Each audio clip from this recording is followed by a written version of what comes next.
నమస్తే, welcome to think Andhra. నేను మీ మాణిక్.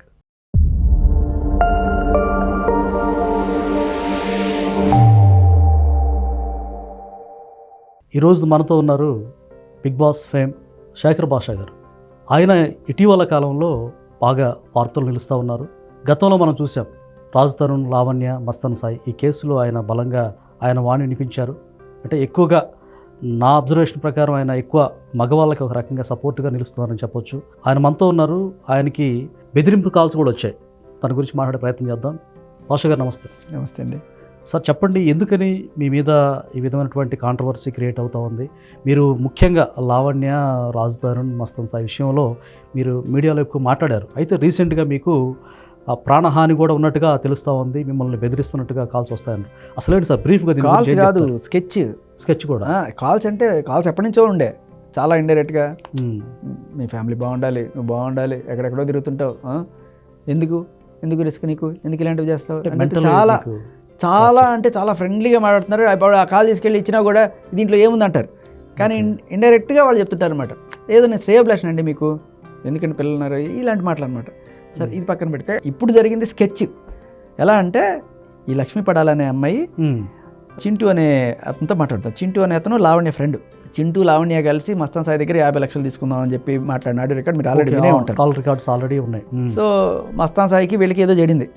ఆ టైంలో మస్తాన్ సాయి చింటూని కొట్టాడో ఏదో చేసుకున్నారు. ఆ టైంలో వాడు ఫోన్ గుంజుకున్నారు. వీళ్ళందరూ ఏంటంటే ఒకళ్ళు కొట్టుకుని వాడు ఫోన్ గుంజేసుకుంటారు. ఓకే, ఇప్పుడు చూడండి, మస్తాన్ సాయి అరెస్ట్ చేసినప్పుడు కూడా మస్తాన్ సాయి ఫోన్లు, హార్డ్ డిస్క్లు ఎంతసేపు ఇదే గోల్ ఉంటుంది వీళ్ళకి.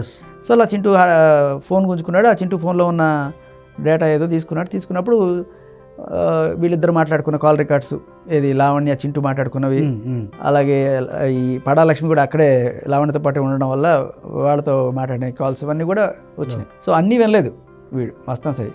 కొన్ని అలా తీసి అంటే తనకి ఏదో ప్రమాదం ఉందని గ్రహించి వెళ్ళే లోపల ఏమో నన్ను లోపల వేసేస్తారో లేకపోతే చంపేస్తారో ఏదో జరుగుతుంది, ఈ లోపల ఎవిడెన్స్ అన్నీ కూడా బయటకు వచ్చాయని చెప్పి కొంతమందికి పంపించేశాడు ఎవిడెన్స్లు. అలా పంపించిన వాళ్ళు నేను కూడా ఒకటి.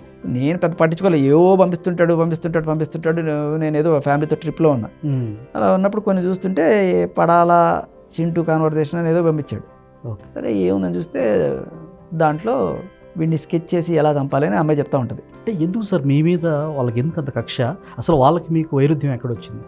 హనీ ట్రాపులు చేస్తూ బతుకు గడపాలనే కొంతమంది, మనీ కోసమే కదా, మనీ కోసమే. సో బేసికల్లీ ఈవిడ ఫస్ట్ ఈ పడాల లక్ష్మిని ఆవిడ భర్తని మీద 498 కేసు పెట్టింది. అబ్బాయి పేరు వర్రి నరేష్. మీరు నేనేదో అబద్ధాలు చెప్తున్నాను అనుకుంటున్నారు, మీరు ఆ బాధితుతో మాట్లాడతానంటే నేను ఇప్పుడే మాట్లాడిస్తాను. సో అతను ఇలా కేసు పెట్టిందని, సరే నిజంగానే గృహహింస చేశాడో ఏదో అనుకుందాం, పోనీ వీడి పక్కనే న్యాయం ఉందనుకుందాం. కానీ ఏమైంది, ఆ దాంట్లో అబార్షన్ కేసు కూడా పెట్టింది. బలవంతంగా నాకు ఇష్టం లేకపోయినా కూడా గర్భస్రావం చేయించాడు నాకు, కత్తిపూడి హాస్పిటల్లో పలానా డేట్న అని చెప్పి పెట్టింది. ఓకే, పెడితే సరే వీళ్ళందరినీ ఫ్యామిలీ 16 మందిని తీసుకొచ్చి లోపల అంతా చేశారు. తర్వాత 40 లక్షల దాకా ఏదో సెటిల్మెంట్ కోసం అడిగట. కట్ చేస్తే 6 నెలలు తిరగకుండానే ఇంకొక అతనితో, అంటే కేసు ఉంది, ఇంకా విడాకులేం రాలేదు, కానీ వేరే అతనితో మూవ్ అయిపోయింది. పెళ్లి కాలేదని చెప్పింది అతనికి, సుశాంత్ అనే అతనికి. తర్వాత కొన్నాళ్ళు అతనితో గడిపి తర్వాత ఏదో టైంలో అతనికి నిజం తెలిసినట్టుంది, పెళ్ళయింది, ఎందుకు అబద్ధం చెప్పావు అని చెప్పి అతను నిలదీసినప్పుడు అతని మీద రివర్స్ అయ్యి అతన్ని కేసులో ఇరికిచ్చేసింది. వీడు నన్ను రేప్ చేయడానికి వచ్చాడని చెప్పి ఎంతో అవుతారు డబ్బులు ఇచ్చేసి. అంటే ఇప్పుడు తెలిసిపోయింది వీడు నాకు ఎట్టకు పనికిరాడు, డబ్బులైనా వసూలు చేయాలని చెప్పి వాడి మీద కేసు పెట్టింది. ఎంతో డబ్బులు డిమాండ్.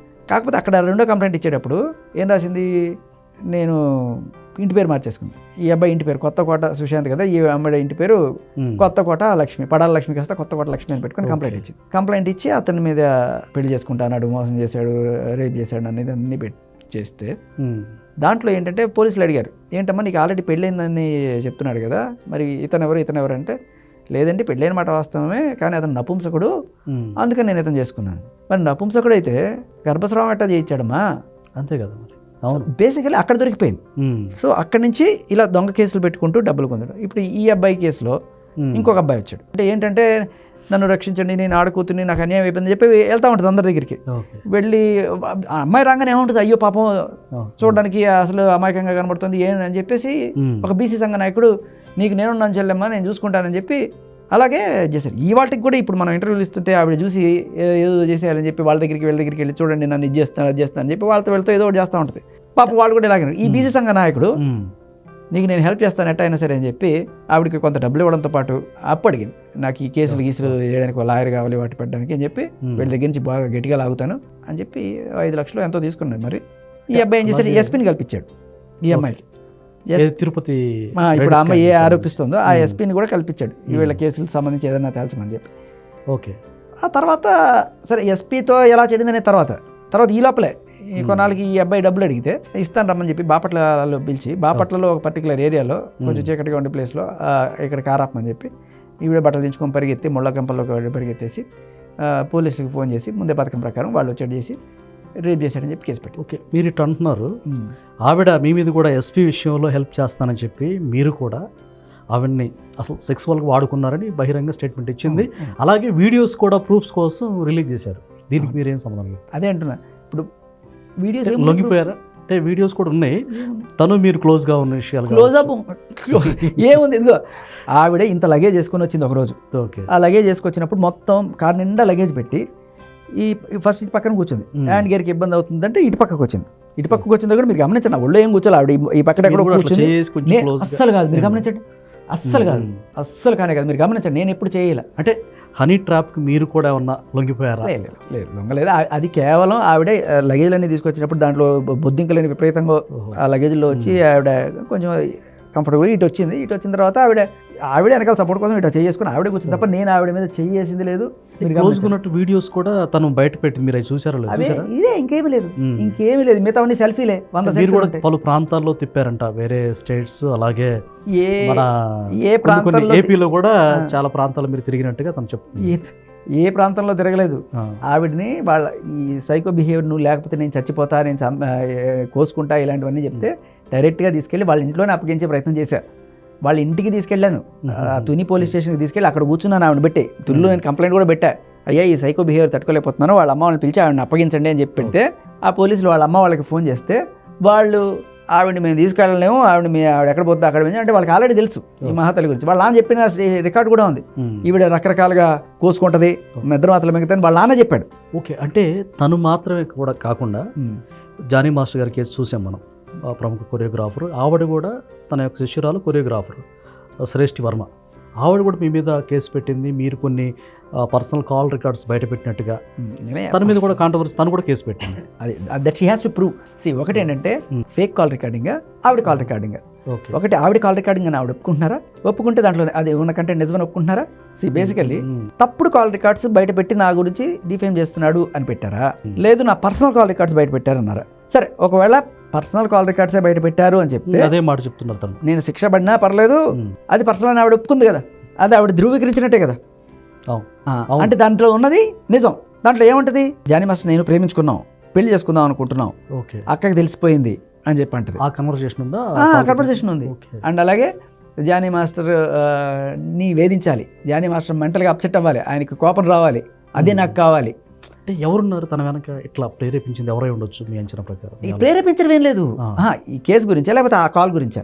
అదే కాల్ గురించి అయితే ఆవిడకి ఆయన అంటే ఇష్టం, మోజో ఏదో ఉంది ఇది అనుకుంది. బట్ ఇప్పుడు ఆవిడ పర్సనల్ కాల్ రికార్డింగ్ అంటే ఇది నిజమని ఆవిడ ఒప్పుకున్నట్టు లేదు. ఫేక్ కాల్ రికార్డింగ్ అని అయితే కేసు వాడలేదు కదా. అవును, సో పర్సనల్ అంటే ఒప్పుకున్నట్టు, she agree that is true కదా. ఇంకొకటి ఏంటంటే ఇది నేను బయట పెట్టానని సాక్ష్యం ఏంటి? నేను బయట పెట్టినట్టు సాక్ష్యం ఏంటంటే, ఎందుకు నేను బయట పెట్టలేదు అని చెప్పచ్చు అంటే, ఆవిడ ఈ చాలా రోజుల తర్వాత, నేను ఏ రోజు ఆవిడ పేరు తీయలేదు, బట్ మొన్న ఒక టీవీ ఛానల్లో ఆవిడ ఇంటర్వ్యూకి వచ్చింది. అప్పుడు నేను ఎక్కడో రాజస్థాన్లో ఉన్నప్పుడు నాకు ఫోన్ మోగే, ఏంటి ఆవిడ ఇంటర్వ్యూకి వచ్చింది, నీ స్పందన ఏంటి, నీ స్పందన ఏంటి, నేను వచ్చాక చెప్తాను అని చెప్పి తర్వాత వచ్చిన తర్వాత చూసి చెప్పా. ఆ ఇంటర్వ్యూర్ అడుగుతుంది, చాలా అడుగుతాం, మీరు ఒక ఆఫీస్ బాయ్ జానీ మాస్టర్ గురించి మాట్లాడుకున్న కాల్ ఒకటి వచ్చింది, దాంట్లో మీరు పెళ్ళి అయింది, ఇదే జానీ మాస్టర్ని పెళ్లి చేసుకుందాం అనుకుంటున్నాను, ప్రేమించానని చెప్పింది ఉంది కదా, దానికి సమాధానం ఏంటి అని ఆవిడ అడుగుతుంది. కాల్ వచ్చింది అనే మాట ఆవిడ వాడింది. అంటే ఎప్పుడు వచ్చింది ఇది? అంతకు ముందే, ఈ ఇంటర్వ్యూ కన్నా ముందే ఉంది. నేను ఇంటర్వ్యూ తర్వాత వచ్చిన తర్వాత నేను దాని గురించి బయట పెడితే నేను బయట పెట్టినట్టు ఆల్రెడీ ఉంది అది మార్కెట్లో. రైట్. అయితే ఒక ఆరోపణ ఏంటంటే సార్, దీంట్లో అల్లు అర్జున్ ఎవరైతే ఉన్నారో ప్రముఖ హీరో, ఆయన ఈ సర్వశ్రేష్ఠి వెనకుండి నడిపిస్తున్నారు, ఆయన ప్రోత్సాహంతో తను ఈ స్టెప్ వేసింది అంటారు, దానికి మీరేమంటారు? జానీ మాస్టర్ ప్రోత్సాహంతో చాలా స్టెప్లు వేసింది, ఈ మాస్టర్తో ఇది ఒక స్టెప్ వేసింది అంటారు. అదే, అంటే మీకున్న సమాచారం ఏంటి? నాకు తెలిసి ఆయనకి 100 పనులు ఉంటాయి, అందులో ఇవి పట్టించుకొని ఇంత చేస్తాడని నేను అనుకోను. కాకపోతే అప్పట్లో ఆ షూటింగ్ టైంలో, పుష్ప టైంలో ఆ గొడవకు సంబంధించి జానీ మాస్టర్ని పిలిచి, వాళ్ళ ఆవిడని పిలిచి, ఈ అమ్మాయిని కూడా పిలిచి సుకుమార్ గారు పంచాయతీ చేసినట్టుగా సమాచారం. ఎందుకమ్మా ఆయన పెళ్ళైంది, పిల్లలు ఉన్నారు, ఎందుకు ఆయన వదిలేసి మా నాన్న ఉండు, లేకపోతే ఏదో ఒకటి జరిగింది, వాళ్ళ మధ్య పంచాయతీ ఒకటి జరిగింది అనేది ధృవీకరించలేను. కానీ నాకు మీడియాలో కొంత క్లోజ్ సర్కిల్స్ వల్ల తెలుస్తున్నది. అంటే ఆయన పెద్దరికమే చేశారు తప్ప ఒకళ్ళ పక్షాన చేశారని అయితే నేను అనుకోవట్లా. కాకపోతే చెట్టు పేరు చెప్పి కాయలు అమ్ముకున్నట్టుగా నా వెనకాల వాళ్ళు ఉన్నారు, వీళ్ళు ఉన్నారు అని చెప్పి ఈవిడే అన్నా చేసినా మాకేం తెలియదు. బట్ జనాలే లేకపోతే ఆవిడ దాంట్లో చేస్తుంది కాబట్టి వాళ్ళందరూ ఈవిడ వెనకాల ఉన్నారు మనం అనుకోవడంలో కూడా పెద్ద వింత లేదు. లావణ్య కూడా అంటే మూడో మహిళ, లక్ష్మి, అలాగే శ్రేష్ఠి వర్మ, అలాగే లావణ్య. అంటే లావణ్య కూడా మీ మీద కేసు పెట్టారు. అంటే వీళ్ళ ముగ్గురు కేసుల పర్యవసానం మిమ్మల్ని ఏ క్షణమైన అరెస్ట్ చేయించినటువంటి వార్తలు కూడా వస్తూ ఉన్నాయి. ఆవిడ పెట్టి నాళ్ళైంది కదా, మరి ఏమైంది అంటే ఇదిగో ఈరోజు కాసేపట్లో అరెస్ట్ చేస్తారనే వార్తలు మనం చూస్తూ ఉన్నాం. దానికి లావణ్య పెట్టింది ఏమీ లేదు అక్కడ, అదేం తీసుకోలేదు. సృష్టి వర్మ పెట్టింది ఉంది, అది ఎఫ్ఐఆర్ అయింది.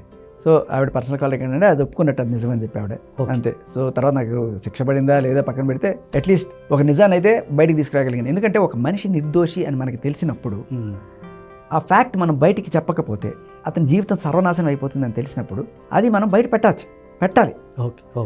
దానికి సంబంధించిన చట్టం కూడా ఉంది. ఓకే, ఇప్పుడు దాంట్లో ఏంటంటే జానీ మాస్టర్కి 45 రోజులు జైలు, తర్వాత ఆయనకి అవార్డు పోయింది, నేషనల్ అవార్డు పోయింది, అన్ని పోయి ఆయనకి జీవితంలో చాలా కోల్పోయాడు, చాలా లాస్ అయ్యాడు.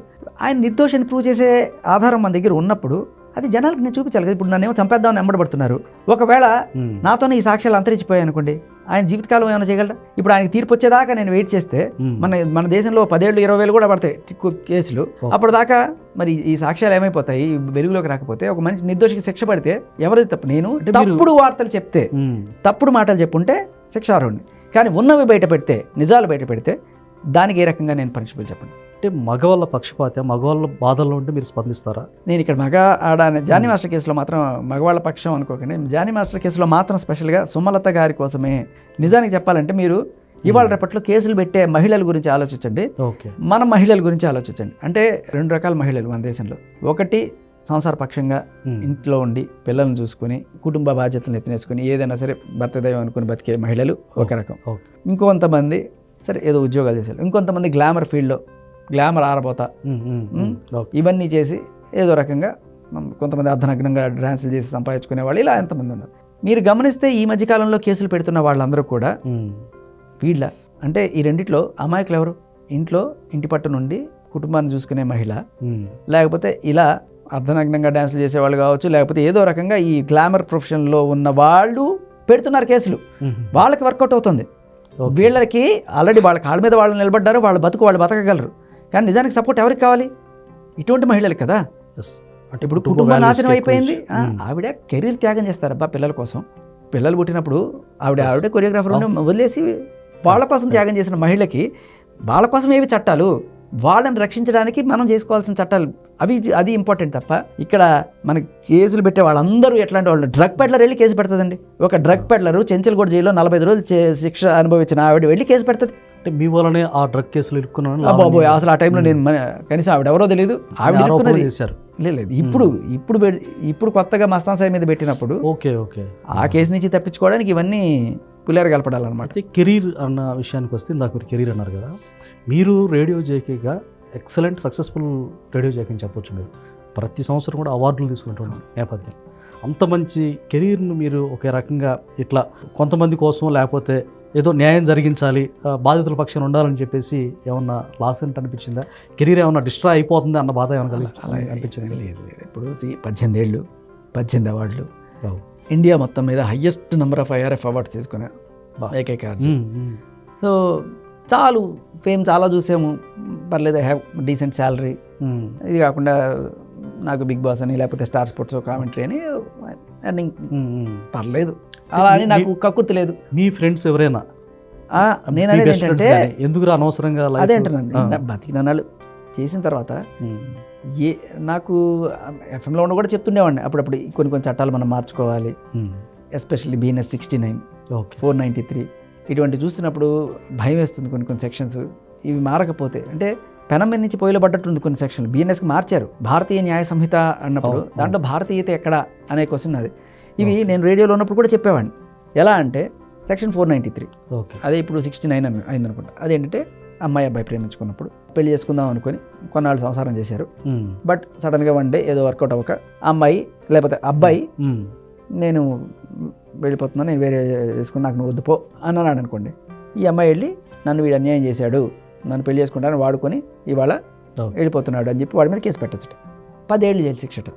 అది 493. ఇప్పుడు ఇదే కనుక అబ్బాయికి జరిగితే అమ్మాయి వీడితో శుభ్రంగా ఊటీలు, కొడైకెనాలు, మైసూర్లు అన్నీ తిరిగేసి అన్ని రకాలుగా వీడిని వాడుకొని ఫైనాన్షియల్గా సడన్గా ఒక రోజున ఎంతకన్నా బెటర్ సంబంధం వచ్చింది, నాకు ఇంకా వీడు ఎక్కువ సంపాదిస్తున్నాడు అని చెప్పి వీడిని వదిలేసి వెళ్ళిపోయింది అనుకోండి. వీడి గుండె పగిలిపోయి వీడు చచ్చిపోవాలి తప్ప, లేకపోతే తాగుపోతే ఈ ఉద్యోగాలు వదిలేసుకొని సంక్రాంతిపోవాలి తప్ప వీడు పోలీస్ స్టేషన్కి వెళ్ళి కేసు పెట్టడానికి సెక్షన్ కూడా లేదు. అంటే అది నిజమైనప్పుడు ఇది కూడా అవ్వాలి కదా. 493 అనేది న్యూట్రల్ చేయండి, జెండర్ న్యూట్రల్ చేయండి. ఎందుకు ఈ బయాస్నెస్? ఇప్పుడు రేప్ అనేది మగవాడే చేస్తాడు, ఆడవాళ్ళు చేయలేరు. కానీ ప్రేమించి మోసం చేయడం అనేది ఎవరైనా చేయొచ్చు.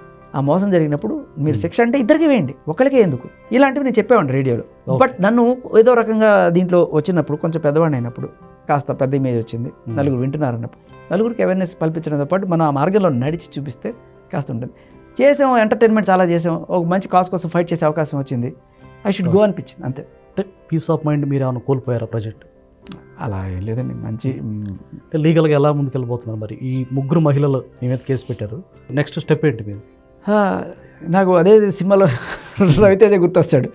ఏది విక్రమార్కుడు సినిమాలో ఆడవాళ్ళందరూ వచ్చి వాళ్ళ మీద పడి ఫైటింగ్ చేస్తుంటారు. అవును, ఏముందండి లీగల్గా పోవడం. లైట్ తీసుకున్నారు మీరు?